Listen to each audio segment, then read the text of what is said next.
नमस्कार शेतकरी मित्रांनो, तुमचं पुन्हा एका नवीन व्हिडिओमध्ये स्वागत आहे। शेतकरी मित्रांनो, राज्यात 100% पीक पाहणी होणार। आता सहायकांमार्फत पीक पाहणीला सुरुवात। मित्रांनो, 100% पीक पाहणी झाल्यानंतर शेतकऱ्यांना याच्यातून काही अनुदान देण्यात येणार आहे का, पीक विमा मिळणार आहे का, ही संपूर्ण माहिती आपण व्हिडिओच्या माध्यमातून जाणून घेणार आहोत।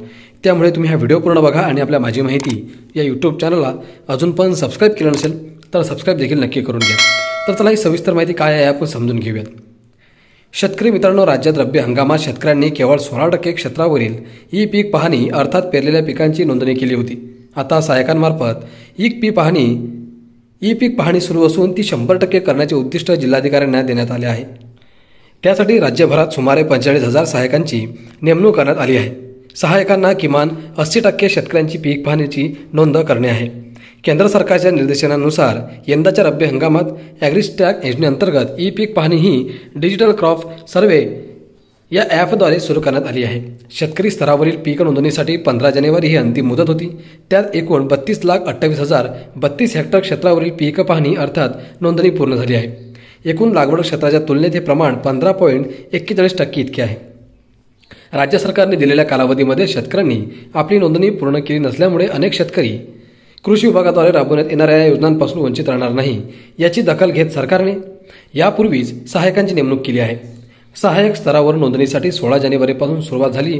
केंद्र सरकारने दिलेल्या निर्देशनानुसार यंदाच्या रब्बी हंगामात 100% क्षेत्राची पीक पाहणी करण्याचे निर्देश दिलेले आहेत। शेतकरी मित्रांनो, डिजिटल क्रॉप सर्व्हेचा फायदा का होणार आहे? तर केंद्र सरकारच्या कृषी मंत्रालयाकडून 2023च्या खरीप हंगामापासून डिजिटल क्रॉप सर्व्हे या ॲपचा प्रायोगिक प्रकल्प राबविण्यात आला। तर यंदाच्या रब्बी हंगामात ई पीक पाहणीसाठी हेच ॲप संबंध राज्यभर लागू करण्यात आले आहे। यामध्ये पिकांचा फोटो आणि जिओ फेन्सिंग अनिवार्य केल्याने पिकांचे सर्वेक्षण खात्रीशीर झाले आहे। शेतीच्या सर्व क्षेत्रात सर्वेक्षण पूर्ण होण्यासाठी खातेनिहाय पीक पाहणी करण्यासाठी सहायकांची नेमणूक करण्यात आली आहे। तसेच यातून भूसंदर्भांकित भूभाग असणारे गाव नकाशे यांची माहिती संच तयार होणार आहे। शेतकऱ्यांनी जर पिकांची नोंद केलेली नसेल तर आपल्या गावातील सहायकांकडून ती करून घ्यावी, असे सरिता नरके, राज्य समन्वयक ई पीक पाहणी प्रकल्प भूमी अभिलेख विभागामार्फत आवाहन करण्यात आलेले आहे। तर मित्रांनो, अशा प्रकारे तुम्ही लवकरात लवकर तुमची ई पीक पाहणी करून घ्या या ॲपच्या माध्यमातून आणि लवकरच तुम्हाला राज्य सरकार आणि केंद्र सरकारच्या माध्यमातून काही चांगला लाभ देण्याची शक्यता इथे वर्तवण्यात आलेली आहे।